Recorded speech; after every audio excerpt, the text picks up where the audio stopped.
खुरुमजरी नमस्कार। मैं हूँ थिंगनाम सुरजलता देवी। कंगला टीवी मणिपुर से सुनिए हिंदी में समाचार। पहले मुख्य समाचार। मणिपुर की शिक्षा का माध्यम बनाने की मांग में सेक्रेड हार्ट स्कूल के छात्रों की मानव श्रृंखला। पहाड़ी क्षेत्रों के लिए अलग बजट प्रस्ताव पर मणिपुर की राजनीति में गहराता विरोधाभास।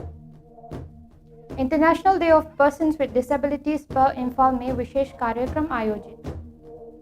मणिपुर विश्वविद्यालय में एनसीसी फेस्टिवल 2025 का सफल आयोजन। कांग्रेस ने नए लेबर कोड्स के खिलाफ संसद में विरोध तेज किया।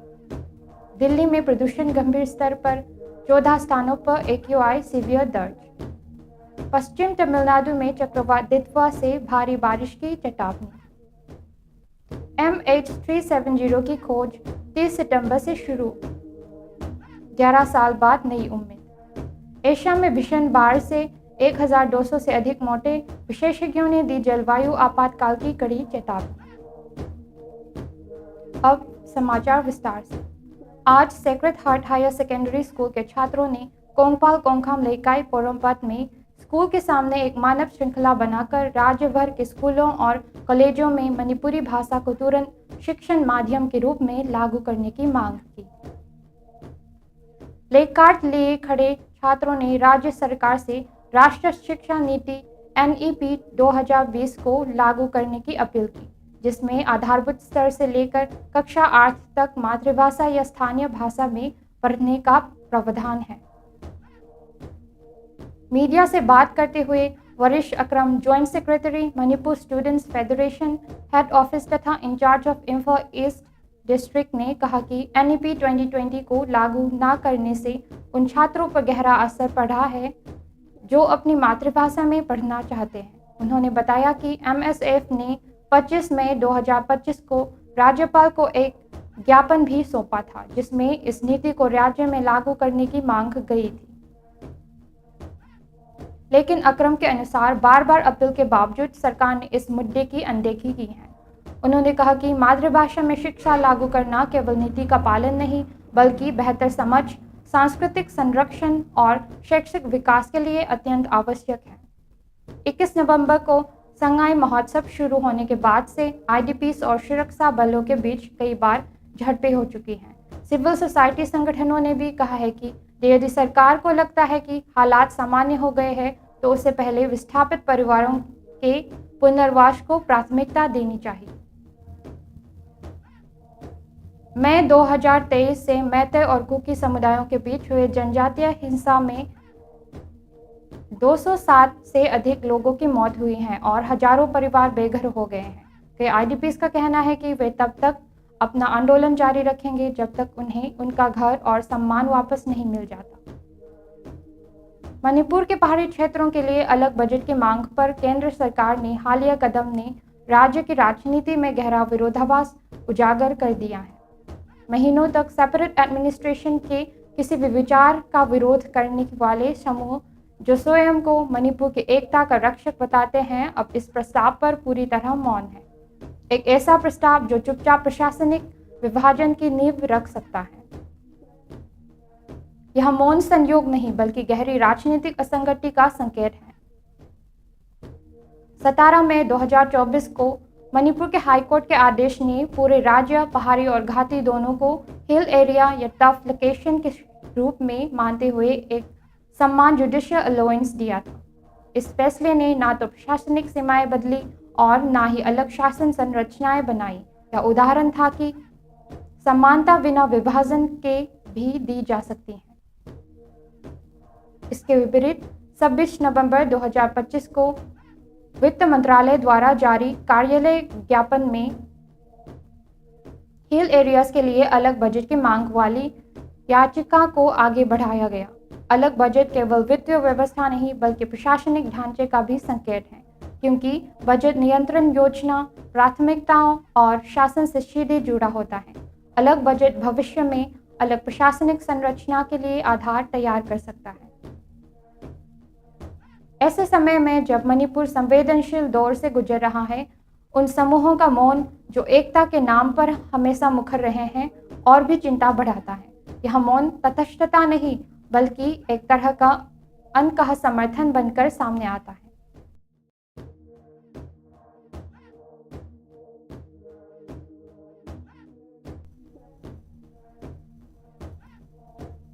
विश्व भर में मनाए जा रहे international day of persons with disabilities के अवसर पर राज्य ने भी एक विशेष कार्यक्रम आयोजित किया।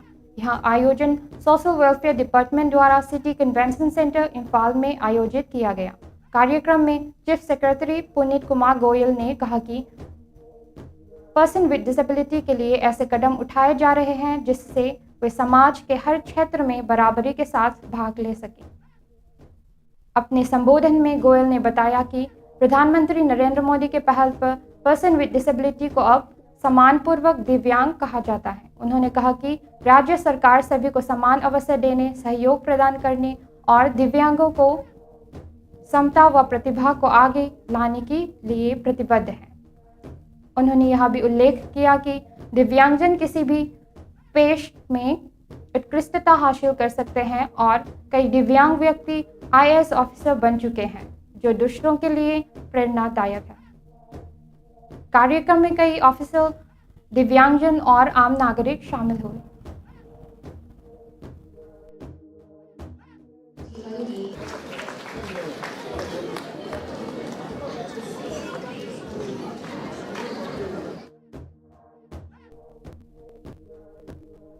एनसीसी ग्रुप हेडक्वार्टर इम्फाल की देखरेख में 14 मणिपुर बटालियन एनसीसी ने मणिपुर विश्वविद्यालय में एनसीसी फेस्टिवल 2025 का आयोजन किया। इस कार्यक्रम में मणिपुर विश्वविद्यालय के vice chancellor professor N Lokendra, NCC group headquarter Imphal के officiating group commander colonel Anil Kumar और 14 मणिपुर बटालियन एनसीसी के officiating commanding officer major Bigyanchandra Rajkumar मौजूद रहे। इसके साथ ही number 1 Manipur air squadron NCC, 14 Manipur battalion NCC और 65 मणिपुर गर्ल्स बटालियन एनसीसी के ऑफिसर तथा कैडेट भी शामिल हुए। कार्यक्रम के दौरान मेजर विज्ञानचंद्र ने कहा कि यह फेस्टिवल कैडेट के बीच आपसी सहयोग बढ़ाने और उनके प्रतिभा को दिखाने के लिए एक महत्वपूर्ण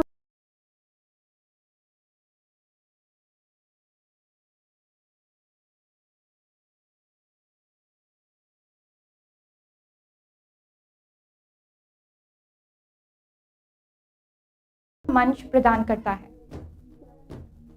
इस अवसर पर एनसीसी कैडेट ने विभिन्न सांस्कृतिक कार्यक्रम भी प्रस्तुत किए।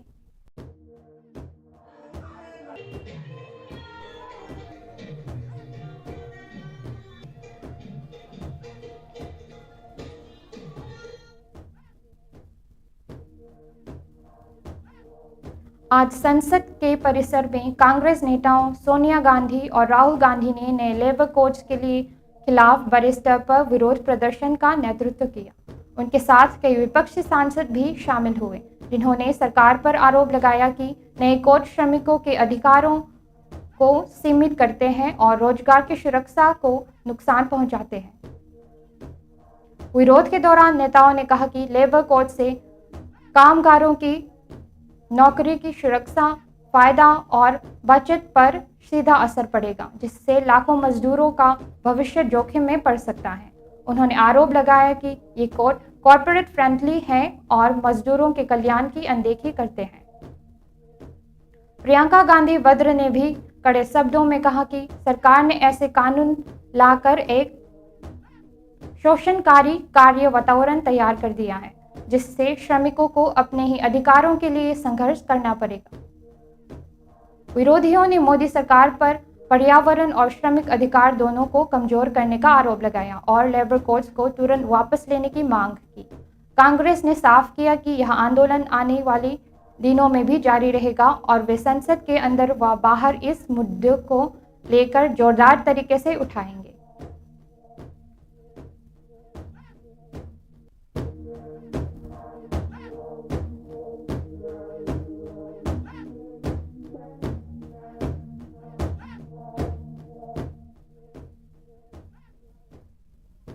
आज सुबह नई दिल्ली की हवा बेहद खतरनाक हो गई, क्योंकि CPCB के आंकड़ों के अनुसार शहर के 14 मॉनिटरिंग स्टेशंस में AQI 401 से ऊपर दर्ज किया, जो सीवियर श्रेणी में आता है। सुबह 7:05 पर शहर का औसत AQI लगभग 376 रहा, जो वेरी पुअर श्रेणी में है और खतरनाक स्तर की ओर बढ़ रहा है। सबसे प्रदूषित स्थानों में आनंद विहार, अशोक विहार, बवाना, चांदनी चौक, रोहिणी और आरकेपुरम शामिल हैं, जहां AQI लगातार 400 से ऊपर बना हुआ है। प्रदूषण बढ़ने की वजह ठंडी और स्थिर हवाएं, धीमी वायु गति और वातावरण में जमे प्रदूषक हैं, जिससे हवा में धुआं और धुंध की मोटी परत बन गई है। अधिकारियों ने लोगों, खासकर बच्चों, बुजुर्गों और सांस की समस्या वाले व्यक्तियों को सलाह दी है कि वे जरूरी ना हो तो बाहर ना निकलें, मास्क और इंडोर एयर प्यूरिफायर्स का इस्तेमाल करें और उन्हें अपील की कि जब तक कि हवा की गुणवत्ता में सुधार नहीं होता।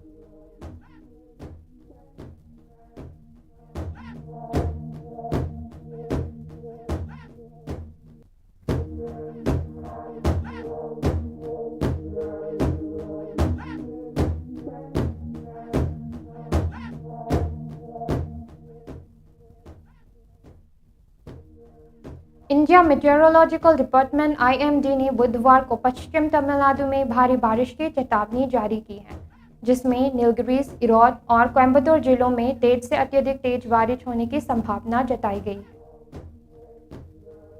साइक्लोन दितवा श्रीलंका को प्रभावित करने के बाद अब बंगाल की खाड़ी से होकर तमिलनाडु की ओर बढ़ रहा है। इसके कारण पश्चिमी घाट और पहाड़ी इलाकों में भारी वर्षा के साथ तेज हवाएं चलने की उम्मीद है। IMD ने कहा है कि कई स्थानों पर भारी से अत्यधिक भारी बारिश देखी जा सकती है, जबकि कुछ जिलों में कहीं कहीं बौछारें भी पड़ेगी। सुरक्षा को देखते हुए कई क्षेत्रों में स्कूलों को बंद रखा गया, खासकर तटीय और पश्चिमी जिलों में। अधिकारियों ने लोगों से अपील की है कि अनावश्यक रूप से घरों से बाहर ना निकलें, जल जमाव वाले इलाकों से दूर रहें और नदी नालों के किनारे जाने से बचें। राहत टीमें स्टैंड बाय पर है ताकि किसी भी आपात स्थिति में तुरंत कार्रवाई की जा सके।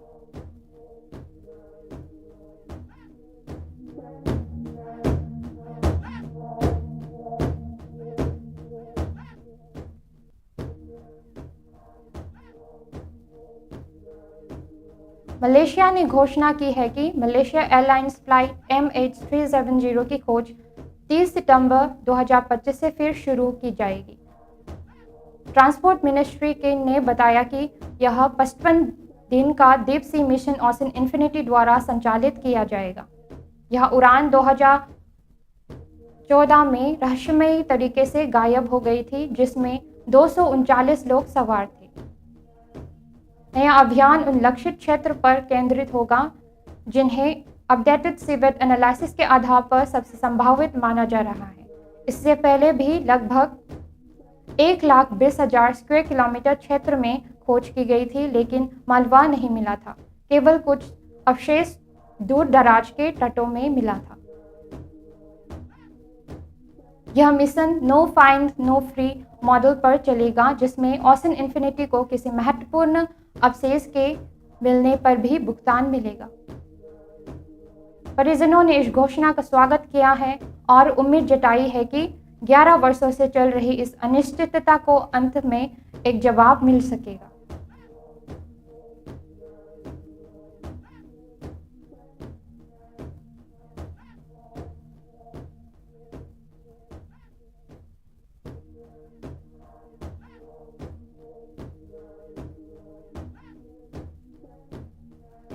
पूरे एशिया में मानवीय संकट तेजी से बढ़ रहा है, क्योंकि इंडोनेशिया, श्रीलंका, थाईलैंड और मलेशिया में आई घटक बाढ़ ने अब तक 1,200 से अधिक लोगों की जान ले ली है। ताज़ा आंकड़ों के अनुसार केवल इंडोनेशिया में ही 700 से अधिक मौतें हुए हैं और 10 लाख से ज़्यादा लोग विस्थापित हुए हैं, जहां भारी बारिश ने भूस्खलन, डूबे हुए शहर और टूटे हुए इंफ्रास्ट्रक्चर छोड़ दिए हैं। श्रीलंका और थाईलैंड ने अपनी सेना को बचाव कार्यों के लिए तैनात किया है, क्योंकि नदियां उफान पर हैं और कई गांव पूरी तरह से कट चुके हैं। मलेशिया में भी व्यापक बाढ़ के कारण हजारों लोग राहत शिविरों में रह रहे हैं।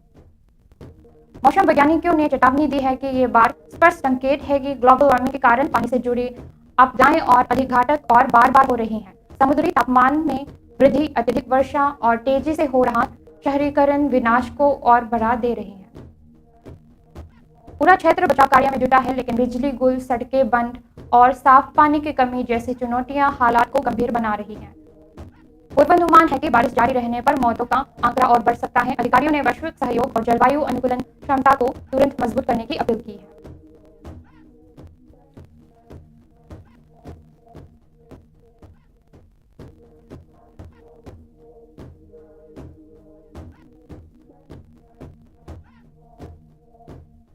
कंगला टीवी में हम मानते हैं कि हर आवाज़ मायने रखती है और हर कहानी महत्वपूर्ण होती है। आपकी स्थानीय खबरें, आपकी टिप्पणियां और आपके अनुभव शक्तिशाली हैं। एक अधिक जागरूक समाज बनाने में मदद करते हैं। हम आपको प्रोत्साहित करते हैं कि आप आगे आए और हमारी सिटीजन जर्नलिज्म पहल के तहत अपनी स्थानीय खबरें साझा करें।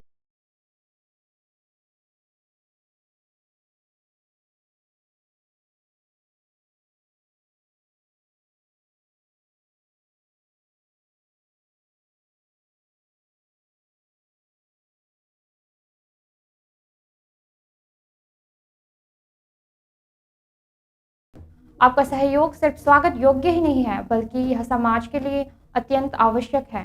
साथ मिलकर हम समस्याओं को उजागर कर सकते हैं, उपलब्धियों का जश्न मना सकते हैं और असली कहानियों को सामने ला सकते हैं। आपके द्वारा भेजी गई हर खबर को हमारी संपादकीय टीम द्वारा पूरी तरह से मूल्यांकन किया जाएगा और आपकी इस प्रतिबद्धता को सम्मानित करने के लिए साल के सर्वश्रेष्ठ नागरिक पत्रकार को 10,000 का पुरस्कार हर साल कंगला टीवी की फाउंडेशन डे 14 सितंबर को प्रदान किया जाएगा। अपने समुदाय के आवाज बने, कंगला टीवी की सिटीजन जर्नलिज्म का हिस्सा बने, क्योंकि असली बदलाव आपके साथ शुरू होता है। अंत में मुख्य समाचार एक बार फिर। मणिपुरी को माध्यम बनाने की मांग में सेक्रेड हार्ट स्कूल में छात्रों की मानव श्रृंखला। पहाड़ी क्षेत्र के लिए अलग बजट प्रस्ताव पर मणिपुर की राजनीति में गहराता विरोधाभास। International day of persons with disabilities पर इम्फाल में विशेष कार्यक्रम आयोजित। मणिपुर विश्वविद्यालय में एमसीसी फेस्टिवल 2025 का सफल आयोजन। कांग्रेस ने नए लेबर कोड्स के खिलाफ संसद में विरोध तेज किया। दिल्ली में प्रदूषण गंभीर स्तर पर, 14 स्थानों पर AQI सीवियर दर्ज। पश्चिम तमिलनाडु में चक्रवात दित्व से भारी बारिश की चेतावनी। MH370 की खोज 30 सितंबर से फिर शुरू, 11 साल बाद नई उम्मीद। एशिया में भीषण बाढ़ से 1200 से अधिक मौतें, विशेषज्ञों ने दी जलवायु आपातकाल की कड़ी चेतावनी। आज के लिए इतना ही। मणिपुर से हिंदी में समाचार सुनने के लिए कंगला टीवी से जुड़े रहें। धन्यवाद।